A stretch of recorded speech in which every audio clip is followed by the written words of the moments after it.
6,400 calls were made to Safe Voice last year to report safety concerns at Nevada schools. And that includes some 1,500 reports of bullying, nearly 400 suicide threats, 250 threats to schools, and 240 calls for depression. Now, many of those tied to students' mental health that other students spotted. And we are committed to raising the bar in education. 13 Action News reporter Brian Callahan shows you when it comes to offering mental health on campus, schools are often ill-equipped.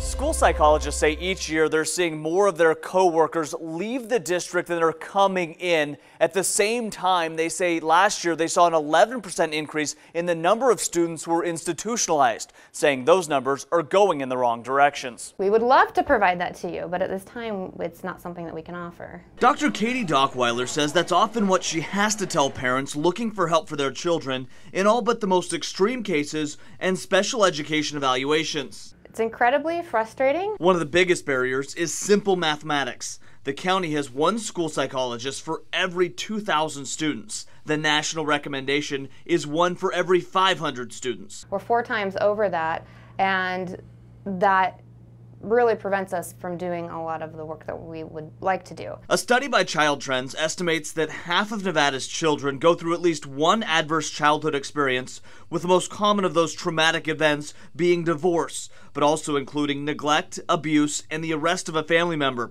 Those traumas, if left unaddressed, can negatively impact a child's learning.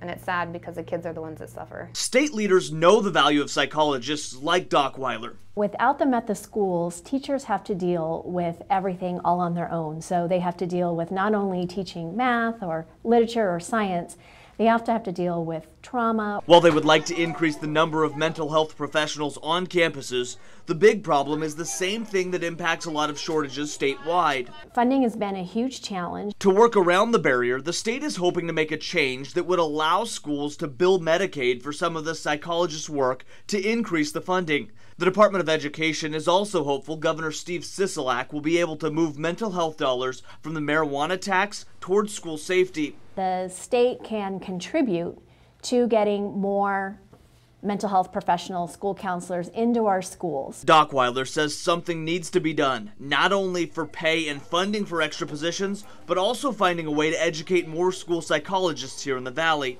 We have a teacher pipeline. It would be fantastic if we could have a school-based mental health pipeline. This, as Dockweiler says, UNLV has the only program in the state, and the licensing process for a psychologist requires at least 7 years of education. So the demand and the supply are not lining up. Brian Callahan, 13 Action News, raising the bar.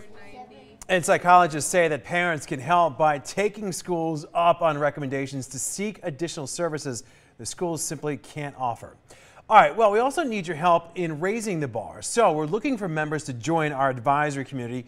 We want community leaders, teachers, and parents, and really anyone else who has ideas about how to help improve our education system.